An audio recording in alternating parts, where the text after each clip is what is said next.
अपन भैया वाह का रेलाई रेले बड़ा भैया हो यामिनी सिंह के ये मेरा ले बुझात हो ये मेरा ले दुखात हो वीडियो में बन रहा हो सब कुछ डिटेल में बात करे वाला मैं एगो हमरा जिंदगी के गुंडा बिया ओ गुंडा के तो भैया एकदम रेल के पेल बना देले बड़ा का कहे भैया भाई जितना लोग वीडियो देखता सब लोग के प्रणाम बा। बता दी कि बहुत दिन के बाद ए पर वीडियो बनता खाए कि हुनकर मनमौजी चलेला ठीक बा। तो ऐसे चैनल के अगर केहू सब्सक्राइबर कइले सब्सक्राइब कर लिया लो काहे कि भाई के चैनल है भाई तनी अस्त व्यस्त रहला ना बरोबर वीडियो आई। हम बता दी कि पावर स्टार पवन सिंह के रात प्रोग्राम रहुए छापरा में आ छापरा में पवन सिंह कपड़ा उतार देले बड़े माने एगो बात कह दो यामिनी सिंह के ए माने कपड़ा उतार देले बड़े ऐसे कि पवन सिंह सरेआम जनता के बीच में हाथ पकड़ू इनको माइक दीजिए माइक लेके गोवन हाथ खींच ले दू जगह कहूं जे तू बताव कि कब तरह के पवन सिंह कुछ कोइले बारे समझिए लोग तब भाई कहा तेरे जे मुझे तजुर्बा नहीं था मैं इंडस्ट्री में नहीं थी मुझे सीधा कह दे तू कि दूसरा के चढ़ावला में बोल दवी देखो हम तार लोग बता दी कि यामिनी सिंह के ओबरा मुंह से बोली ना निकलत रहे जब दू बेर खखार के बोलले बाड़ी जब पवन सिंह कहवन कि अच्छा बताओ कि ये जो है ना यामिनी जी इनका नाम है यामिनी जी और ये जो है मेरे लाइफ की थोड़ा सा गुंडाई कर देती है इन्होंने मेरे जिंदगी में कुछ बोला है बताइए कि पवन सिंह कैसे है मैंने कुछ मैंने यामिनी सिंह के है जैसे बोलिए ना निकलत रहे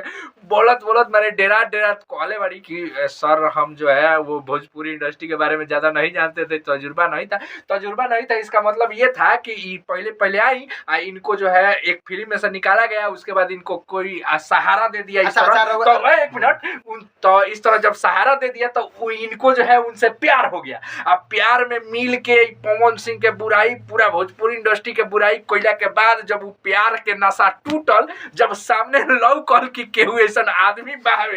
जौन हमरा के छोड़ दिलस ओकरा चलते अच्छा काहे छूटल भैया काहे से कि काजल राघवानी बगल में बैठ गई है को के चुमा चुमी हो गई ठीक बा तो छूट गई। एक और बात बता दी कि ई जाना खूंथवा पर जाके पकड़ के बैठे रहली नु उ खूंथवा पहले काजल राघवानी के रहे बीचो में तनी सा तू में देखा एक और बात बता दे हमार धुरंधर भैया बहुत तेज हवन उनका बिना जुगाड़ के अंगीना लागेला एगो हम तार लोग बात बता दी कि आज चंदा भाभी के बर्थडे रहला ठीक बात हमनी के तरफ से हैप्पी बर्थडे भाभी जन्मदिन के बहुत बधाई मां भाई वाली की कृपा बनी रहे दुर्गा मैया हमेशा खेसारी भैया के एक वो कहना बाकी हमारा चंदा भाभी के बीच में कोई नहीं आ सकता है ठीक है। तो आप जो आप बनना चाहती थी वो पहले ही से कोई रिजर्व करके रखा है। खेसारी भैया अपना फैमिली से बहुत प्यार करता है। खेसारी भैया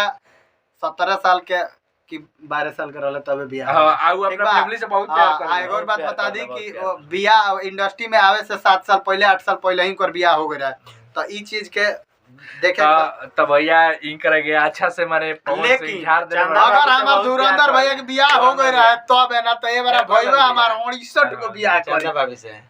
भाभी से बहुत प्यार कर लेकिन पवन सिंह भैया यामिनी सिंह के एकदम पूरा पानी झाड़ कर रख दल बन तारा लोग के का विचार बा हम तो ढेर कुछ बोले वाला नहीं है फिर कहियो ना बोलियन पवन सिंह के बारे में ढेर कुछ हम बोले वाला नहीं है जौन की इतनी ऐसा कुछ प्रॉब्लम एक और बात हम बता दी कि चैनल के सब्सक्राइब कर लो फटाक देना अभी आधा घंटा के अंदर में एक और वीडियो जा रहा बा जौन की कमाल के वीडियो होई रिसर्च वाला ठीक बा भोजपुरी में आ बाकी नीरव भैया अरे बाप रे बाप नीरव भैया बाय नीरव भैया प्रणाम आपको आप कुंभ नहाइए बाय बाय।